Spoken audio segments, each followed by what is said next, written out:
Hey everyone, आज मैं फिर आप लोगों से बात करने आई हूँ और आज मैं आपको बताना चाहती हूँ कुछ जो मेरे साथ हुआ है day before yesterday. 21st of November was a nightmare for me. So I want to share this experience.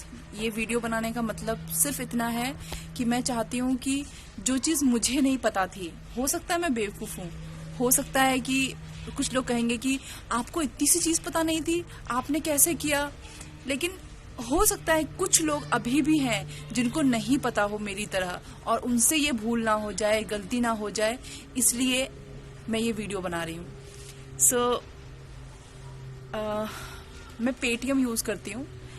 Like 99% मैं अपने ग्रोसरी से लेके ऊबर पे एंड एवरीथिंग मैं पेटीएम यूज़ करती हूँ। मेरे पास कैश कभी नहीं होता। अगर मेरे पास कैश होगा तो वो या तो 100 रुपीज़ या 200 रुपीज़ इतना ही रखती हूँ मैं, उससे ज़्यादा मेरे पास कैश नहीं होता कभी। 21st of November को क्या हुआ, मेरा पेटीएम मैंने यूज़ करने की कोशिश करी ग्रोसरी शॉप पे सुबह, तो वो नहीं चला। 3 टाइम्स वो नहीं चला और उसमें मैसेज आया समथिंग वेंट रॉन्ग और समथिंग ऐसे। सो आई वाज शॉक्ड कि यार क्यों नहीं चल रहा, नेटवर्क भी है। तो मैंने गूगल पे यूज़ किया और गूगल पे से मैंने कंटिन्यू किया। उसी दिन जब मेरा सुबह नहीं चला, मेरे पास दोपहर को मैसेज आता है कि your KYC is not completed and this is the number. एक नंबर आया उसमें, you can contact this person for your KYC। सो क्योंकि मैं ऊबर में भी बहुत ट्रैवल करती हूँ, तो ये KYC का जो चक्कर होता है ये ऊबर ड्राइवर्स को भी बहुत परेशान करता है। ठीक है, तो मैं KYC लगातार सुनती रहती हूँ कि मैडम मेरा KYC नहीं हुआ है, इसलिए मेरा पेटीएम नहीं चल रहा। तो मैं फ्रीक्वेंटली ये चीज़ सुनती हूँ उनसे कि KYC की वजह से उनका पेटीएम रुक गया है। तो मुझे ऐसा लगा कि शायद मेरा भी KYC या कुछ हुआ होगा, नहीं चल रहा है। और वो मैसेज मैंने कनेक्ट किया कि मेरा जो पेटीएम नहीं चला तो वो इसी का मैसेज आया होगा। मुझे बिल्कुल भी कोई और अंदाज़ा नहीं था। फिर भी मैंने उस पर कॉल नहीं किया उस नंबर पे और मैं अपना नॉर्मल डे कर रही थी। शाम को मेरे पास एक कॉल आता है और उस कॉल में वो बोलता है कि मैडम आपका KYC नहीं हो रखा है। तो मैंने कहा भैया मेरा KYC हो रखा होगा तभी तो मैं 2 साल से यूज़ कर रही थी ना अपना पेटीएम अचानक से। तो ही कन्विंस्ड मी कि आपका KYC जो हुआ था वो 60% हुआ था, 40% और बाकी है। तो मैंने कहा कि अच्छा तो मुझे क्या करना पड़ेगा। तो उसने मुझे कहा कि आपको मुझे कुछ नहीं बताना है, मैं आपको बताता हूँ और आप अपने आप अपना KYC कर सकते हो। So I was fine with it because जहाँ तक मुझे पता है था कि फ्रॉड में आपका CVV नंबर आपको किसी को नहीं बताना चाहिए और आपको अपना OTP जो आता है जब हम कोई ट्रांजेक्शन करते हैं वो OTP किसी को नहीं बताना चाहिए। तो ये डिटेल्स हैं जो आपको शेयर नहीं करनी चाहिए। और अगर कोई आपको लिंक भेजता है ऐसे मैसेज में तो आपको वो लिंक पे क्लिक नहीं करना चाहिए। लेकिन मुझे ये नहीं पता था जो मैं आगे बताने वाली हूँ। तो उसने कहा कि मैम आपको एक ऐप डाउनलोड करना है, वो है क्विक सपोर्ट करके। और फिर मैंने कहा ठीक है, होगा शायद कुछ ऐसा। और मैं डिस्टर्ब भी थी बहुत उस दिन, मेरा दिमाग सच में मेरा किसी भी चीज़ में मेरा दिमाग नहीं चला। उसने कहा क्विक सपोर्ट ऐप डाउनलोड करो और वो ऐप डाउनलोड करते ही उसने कहा कि अलाउ करो उसमें। मैंने अलाउ किया और उसके बाद मेरे मोबाइल का सारा डिटेल्स जो भी मेरे मोबाइल पे हो रहा था उसके पास चला गया। वो देख सकता था कि क्या हो रहा है मेरे मोबाइल में। ठीक है, उसने कहा आपकी पेटीएम जो लिमिट है वो मैं इंक्रीज करना चाहता हूँ, इंक्रीज करवाने के लिए आपको अपने कार्ड की डिटेल दीजिए। आप मुझे मत बताइए, आप खुद डिटेल डालिए और आपकी लिमिट इंक्रीज होगी।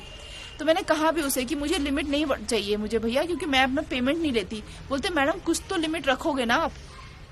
तो मैंने कहा चल ठीक है, क्योंकि मुझे उसको बताना नहीं पड़ रहा तो आई वॉज ओके कि मुझे उसको बोलना नहीं पड़ रहा कुछ। लेकिन मुझे क्या पता था कि मैं जो डिटेल्स डाल रही हूँ वो सब वो देख पा रहा है वहां पे। फिर मैंने अपनी डिटेल्स डाली।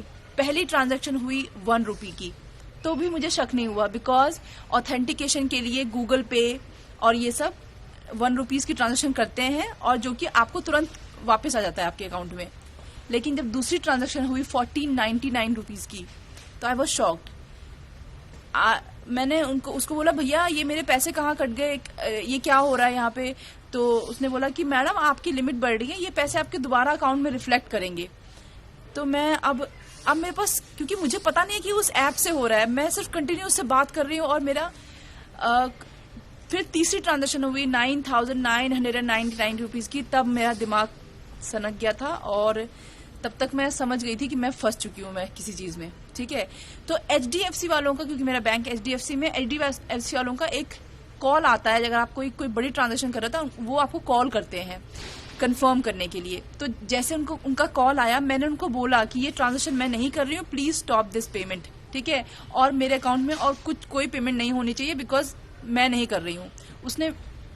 मैंने मेरे बोलने के बावजूद अगले 3-4 ट्रांजेक्शन और हुए और ऐसा कर करके मेरा पूरा अकाउंट खाली हो गया।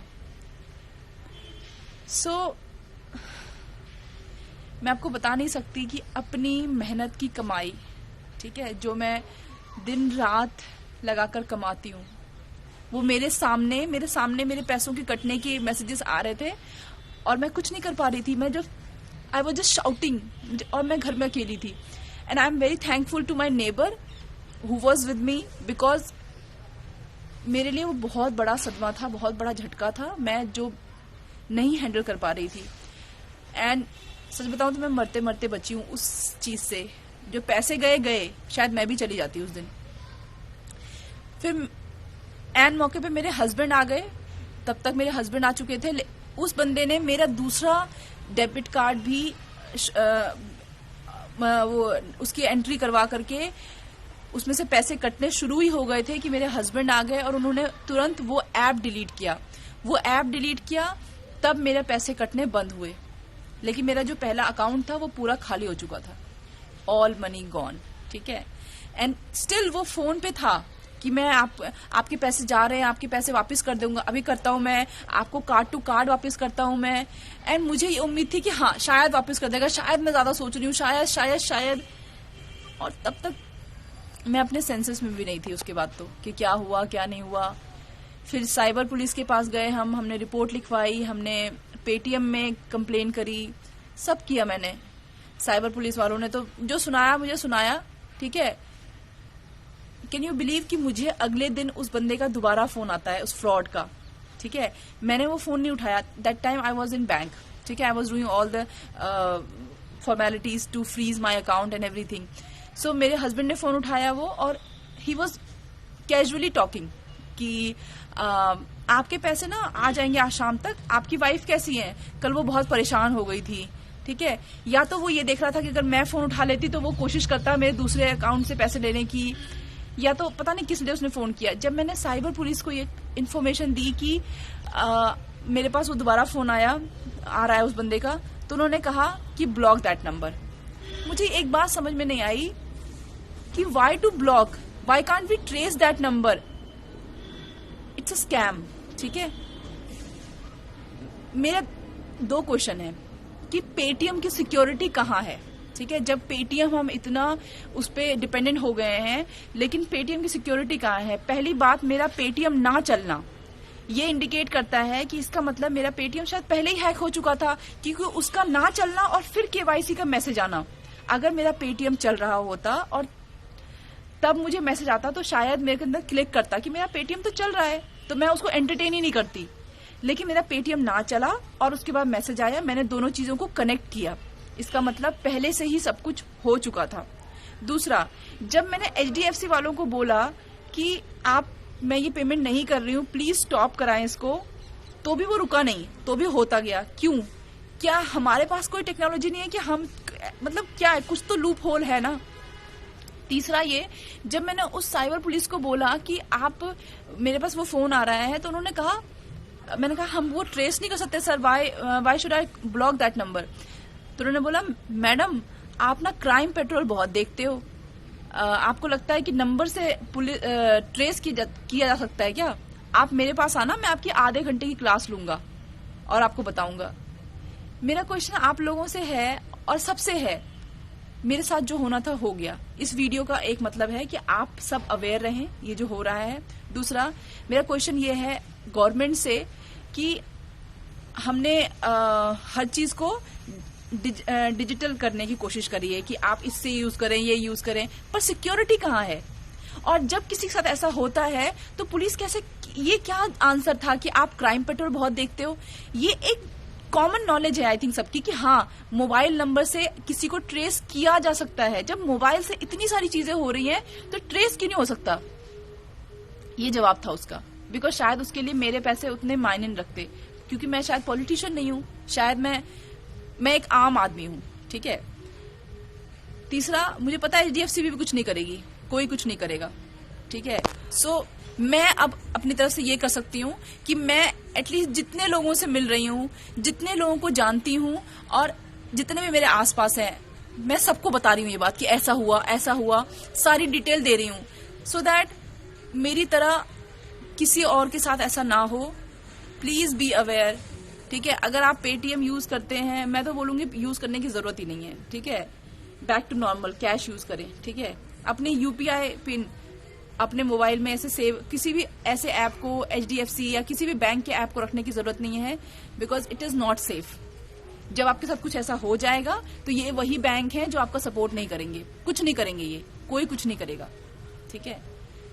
और हमें आई थिंक उसके बाद अगले दिन ही कल के न्यूज़पेपर में आया पेटीएम का ये, क्योंकि आई थिंक मेरे से पहले भी लोग बैठे हुए थे जब मैं साइबर पुलिस के पास गई, मेरे से बाद भी लोग थे, और कितना ज्यादा हो रहा है। मतलब इतने सारे केसेस मैंने सुन लिए अपने आसपास ही उसके बाद अगले दिन ही कि अच्छा, इनके मेरे क्लाइंट में ही 3 लोगों के पास ऐसे मैसेजेस, सेम मैसेजेस आए हुए हैं, और उसमें से 2 लोग वो भी कह रहे थे कि हम ये करने ही वाले थे कि बात कर लेते हैं यार, KYC करवा लेते हैं, अच्छा हुआ आपने बता दिया। तब मुझे लगा कि थैंक गॉड कि मैंने बात कर ली इस बारे में, थैंक गॉड कि मेरे थ्रू उनको पता चल गया कि क्या क्या हुआ और वो बच गए। इसीलिए आपको, अगर आप किसी को जानते जो पेटीएम यूज करते हैं, so please be aware, and आप जितने लोगों को बता सकें बताएं। ठीक है। और किसी को भी इस सदमे से बचाएं, because it is not easy to handle this. चाहे वो 5,000 रुपीज हो, चाहे वो 5 लाख रुपीज हो, किसी की हार्ड अर्न मनी उसके सामने चली जाए इस तरह से, ये झेलना बहुत मुश्किल होता है। Thank you.